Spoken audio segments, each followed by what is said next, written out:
oo naman pare. Ibang another franchise player din ito eh. Si Butler, nakita mo may mga success din siya sa Chicago. Yung pinanggalingan niya at Miami. Talagang minsan baka mag-iba baka dahil sa kakampi mo yung Steph Curry ngayon, baka ibang dimension ang pinapakita nila sa magiging kalaban nila ron sa playoffs ito, in preparation sa playoff.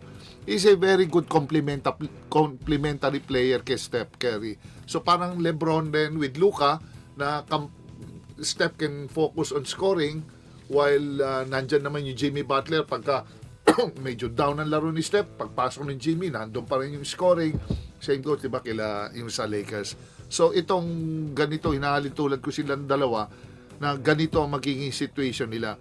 Pero sa akin, kung magiging championship contender, tinitignan ko pa rin itong Warriors kung sino ang mga bubuo dun sa pagiging that will propel them to the yung success nila para umabot sa all the way sa championship playoffs eh. Yung tulad ng consistency nila Draymond Green, yung mga kakampi nila, paano sila magpa-pan out with Jimmy Butler around. Kasi maganda stats nito ni Jimmy Butler, close to 17 points per ball game, 5.4 rebounds, 5 assists. So tinitingnan Butler and Curry will just show them the leadership, they will show them the way, pero syempre parang mga kakampi pa rin. Correct. Si pa rin ang magiging buhay ng Warriors dito sa NBA.